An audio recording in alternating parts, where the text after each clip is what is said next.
नमस्कार दोस्तों, motivational story अड्डा में आपका स्वागत है। सुनिए मुंशी प्रेमचंद की कहानी नरक का मार्ग। रात भक्तमाल पढ़ते पढ़ते न जाने कब नींद आ गई। कैसे कैसे महात्मा थे जिनके लिए भगवत प्रेम ही सब कुछ था, इसी में मग्न रहते थे। ऐसी भक्ति बड़ी तपस्या से मिलती है। क्या मैं वह तपस्या नहीं कर सकती? इस जीवन में और कौन सा सुख रखा है? आभूषण से जिसे प्रेम हो जाने, यहाँ तो इनको देखकर आंखें फूटती है। धन दौलत पर जो प्राण देता हो वह जाने, यहाँ तो इनका नाम सुनकर बुखार चढ़ आता है। कल पगली सुशीला ने कितनी उमंगों से मेरा श्रृंगार किया था, कितने प्रेम से बालों में फूल गुथे। कितना मना करती रही न मानी। आखिर वही हुआ जिसका मुझे भय था। जितनी देर उसके साथ हंसी थी, उससे कहीं ज्यादा रोई। संसार में ऐसी कोई स्त्री है जिसका पति उसका शंकर देखकर सिर से पांव तक जल उठे? कौन ऐसी स्त्री है जो अपने पति के मुंह से ये शब्द सुने, तुम मेरा परलोक बिगाड़ोगी और कुछ नहीं काम तुम्हारे रंग ढंग कहीं देते हैं, और मनुष्य उसका दिल विष खा लेने को चाहे? भगवान, संसार में ऐसे भी मनुष्य है। आखिर मैं नीचे चली गई और भक्ति माला पढ़ने लगी। अब वृंदावन बिहारी ही की सेवा करूंगी, उन्हीं को अपना शंकर दिखाऊंगी, वह तो देख कर ना जलेंगे। वह तो हमारे मन का हाल जानते हैं। भगवान, मैं अपने मन को कैसे समझाऊं? तुम अंतर्यामी हो तो मेरे रोम रोम का हाल जानते हो। मैं चाहती हूं कि उन्हें अपना इष्ट समझाऊं, उनके चरणों की सेवा करूं, उनके इशारों पर चलूं, उन्हें मेरी किसी बात से, किसी व्यवहार से नाम मात्र भी दुख ना हो। वह निर्दोष है, जो कुछ मेरे भाग्य में था वह हुआ, ना उनका दोष है, ना माता पिता का, सारा दोष मेरे नसीबों का है। लेकिन यह सब जानते हुए भी जब उन्हें आते देखती हूं तो मेरा दिल बैठ जाता है, मुंह पर मुर्दनी सी छा जाती है, सिर भारी हो जाता है, जीत जाता है कि इनकी सूरत न देखो, बात तक करने को जी नहीं चाहता। कदाचित शत्रु को भी देखकर किसी का मन इतना क्लांत नहीं होता होगा। उनके आने के समय दिल में धड़कन सिंह होने लगती है। एक दो दिन के लिए कहीं चले जाते हैं तो दिल से बोझ उठ जाता है। हंसती भी है, बोलती भी हूं, जीवन में कुछ आनंद आने लगता है, लेकिन उनके आने का समाचार पाते ही फिर चारों ओर अंधकार। चित्त की ऐसी दशा क्यों है, यह मैं नहीं कह सकती। मुझे तो ऐसा जान पड़ता है कि पूर्व जन्म में हम दोनों में बैर था, उसी बेर का बदला लेने के लिए उन्होंने मुझसे विवाह किया। वही पुराने संस्कार हमारे मन में बने हुए हैं। नहीं तो वह मुझे देख देखकर क्यों जलते और मैं उनकी सूरत से क्यों घृणा करती। विवाह करने का तो यह मतलब नहीं हुआ करता। मैं अपने घर कहीं इससे सुखी थी। कदाचित मैच जीवन पर्यंत अपने घर आनंद से रह सकती थी। लेकिन इस लोक प्रथा का बुरा हो, जो अभागिन कन्याओं को किसी न किसी पुरुष के गले में बांध देना अनिवार्य समझती है। वह क्या जानता है कि कितनी युवतियां उसके नाम को रो रही है, कितने अभिलाषाओं से लहराते हुए कोमल हृदय उसके पैरों तल रौंदे जा रहे हैं। युवती के लिए पति कैसी कैसी मधुर कल्पनाओं का स्रोत होता है। पुरुष में तो उत्तम है, श्रेष्ठ है, दर्शनीय है। उसकी सजी मूर्ति इस शब्द के ध्यान में आते ही उसकी नजरों के सामने आकर खड़ी हो जाती है। लेकिन मेरे लिए यह शब्द क्या है? हृदय में उठने वाला शूल, कॉलेज में खटकने वाला कांटा, आंखों में गढ़ने वाला किरकिरी, अंतकरण को बंधने वाला व्यंग बाण। सुशीला को हमेशा हंसते देखती हूं। वह कभी अपनी दरिद्रता का गिला नहीं करती। गहने नहीं है, कपड़े नहीं है, किराए के छोटे से मकान में रहती है, अपने हाथों घर का सारा कामकाज करती है, फिर भी उसे रोते नहीं देखती। अगर अपने बस की बात होती तो आज अपने धन को उसकी दरिद्रता से बदल देती। अपने पतिदेव को मुस्कुराए हुए घर में आते देखकर उसका सारा दुख दारिद्र छूमंतर हो जाता है, छाती गज भर की हो जाती है। उसके प्रेम आलिंगन में वह सुख है जिस पर तीनों लोगों का धन न्योछावर कर दूं। आज मुझसे रहा ना गया। मैंने पूछा, तुमने मुझसे इसलिए विवाह किया था? यह प्रश्न महीनों से मेरे मन में उठता था, पर मन को रोकती चली जाती थी। आज प्याला झलक पड़ा। यहां प्रश्न सुनकर कुछ बौखला से गए, बगले झांकने लगे, किसे निकालकर बोले घर संभालने के लिए, गृहस्थी का भार उठाने के लिए, और नहीं क्या भोग विलास के लिए। गृहिणी के बिना घर भूत का डेरा सा मालूम होता था। नौकर चाकर घर की संपत्ति उड़ा देते थे। जो चीज जहां पड़ी रहती थी, कोई उसको देखने वाला न था। तो अब मालूम हुआ कि मैं इस घर की चौकसी के लिए लाई गई हूं। मुझे इस घर की रक्षा करनी चाहिए और अपने को धन्य समझना चाहिए कि यह सारी संपत्ति मेरी है।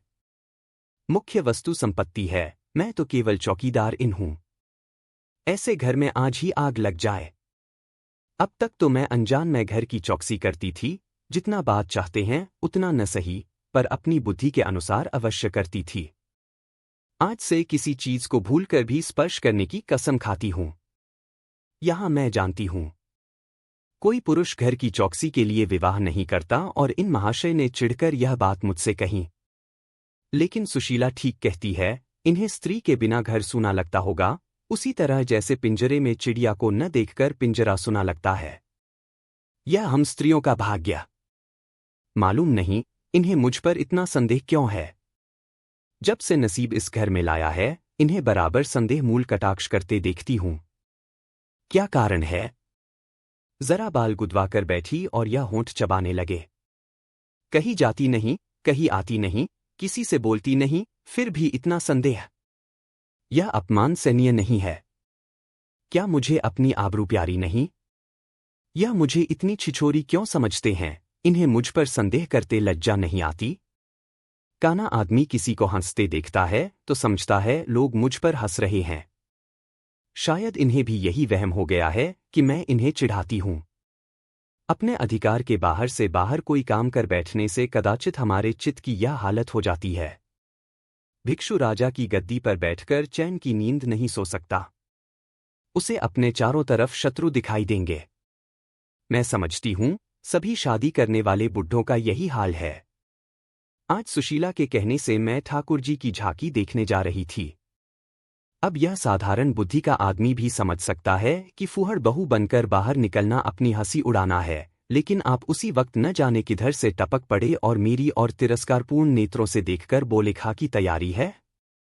मैंने कह दिया, जरा ठाकुर जी की झांकी देखने जाती हूं। इतना सुनते ही आस्तीन चढ़ाकर बोलें, तुम्हें जाने की कुछ जरूरत नहीं। जो अपने पति की सेवा नहीं कर सकती, उसे देवताओं के दर्शन से पुण्य के बदले पाप होता है। मुझसे उड़ने चली हो। मैं औरतों की नस नस पहचानना हूं। ऐसा क्रोध आया कि बस अब क्या कहूं। उसी समय कपड़े बदल डाले और प्रण कर लिया कि अब कभी दर्शन करने नहीं जाऊंगी। इस अविश्वास का भी कोई ठिकाना है, ना जाने क्या सोचकर रुक गई। उनकी बात का जवाब तो यही था कि उसी क्षण घर से चल खड़ी होती, फिर देखती मेरा क्या कर लेते हैं। इन्हें मेरा उदास और विमन रहने पर आश्चर्य होता है। मुझे मन में कृतघ्न समझते हैं। अपनी समझ में उन्होंने मेरे से विवाह करके शायद मुझ पर एहसान किया है। इनकी बड़ी जायदाद और विशाल संपत्ति की स्वामिनी होकर मुझे फूले न समझना चाहिए था, आठों पहर इनका यशगान करते रहना चाहिए था। मैं यह सब कुछ ना करके उल्टे और मुंह लटकाए रहती हूं। कभी कभी बेचारे पर दया आती है। यह नहीं समझते कि नारी जीवन में कोई ऐसी वस्तु भी है जिसे देखकर उसकी आंखों में स्वर्ग भी नर्क तुल्य हो जाता है। 3 दिन से बीमार है। डॉक्टर कहते हैं बचने की आशा नहीं, निमोनिया हो गया है। पर मुझे न जाने क्यों इनका गम नहीं है। मैं इतनी वज्र हृदय कभी न थी। ना जाने मेरी कोमलता कहाँ चली गई। किसी बीमारी की सूरत देखकर मेरा हृदय करुणा से चंचल हो जाता था। मैं किसी का रोना नहीं सुन सकती थी। वही मैं हूं कि आज 3 दिन से उन्हें बगल के कमरे में पड़े रहते सुनती हूं और एक बार भी उन्हें देखने न गई। आंखों में आंसू का जिक्र ही क्या। मुझे ऐसा मालूम होता है इससे मेरा कोई नाता ही नहीं। मुझे चाहे कोई पिशाचिनी कहें, चाहे उल्टा, पर मुझे तो यह कहने में लेश मात्र भी संकोच नहीं है कि इनकी बीमारी से मुझे एक प्रकार का ईशामय आनंद आ रहा है। उन्होंने मुझे यहाँ कारावास दे रखा था। मैं इसे विवाह का पवित्र नाम नहीं देना चाहती, यह कारावास ही है। मैं इतनी उदार नहीं हूं कि जिसने मुझे कैद में डाल रखा हो उसकी पूजा करूं, जो मुझे लात से मारे मैं उसके पैरों को चूमूं। मुझे तो मालूम हो रहा था ईश्वर इन्हें इस पाप का दंड दे रहे हैं। मैं निसंकोच होकर कहती हूं कि मेरा इनसे विवाह नहीं हुआ है। स्त्री किसी के गले बांध दिए जाने से ही उसकी विवाहिता नहीं हो जाती। वही संयोग विवाह का पद पा सकता है जिसमें कम से कम एक बार तो हृदय प्रेम से पुलकित हो जाए। सुनती हूं महाशय अपने कमरे में पड़े पड़े मुझे कोसा करते हैं, अपनी बीमारी का सारा बुखार मुझ पर निकालते हैं, लेकिन यहां इसकी परवाह नहीं। जिसका जो जी चाहे जायदाद लें, धन लें, मुझे इसकी जरूरत नहीं। आज 3 दिन हुए मैं विधवा होगी, कम से कम लोग यही कहते हैं। जिसका जो जी चाहे कहें, मैं अपने को जो कुछ समझती हूं वह समझती हूं। मैंने चूड़ियां नहीं तोड़ी, क्यों तोड़ूं? मांग में सिंदूर पहले भी नहीं डालती थी, अब भी नहीं डालती। बूढ़े बाबा का क्रियाक्रम उनके सुपुत्र ने किया, मैं पास न फटकी। घर में मुझ पर मनमानी आलोचनाएं होती है, कोई मेरे गुथे बालों को देखकर नाक सिकोड़ता है, कोई मेरे आभूषणों पर आंख मटकाता है, यहां इसकी चिंता नहीं। उन्हें चिढ़ाने को मैं भी रंग बिरंगी साड़ियां पहनती हूं और भी बनती संवरती हूं, मुझे जरा भी दुख नहीं है। मैं तो कैसे छुट गई। इधर कई दिन सुशीला के घर गई।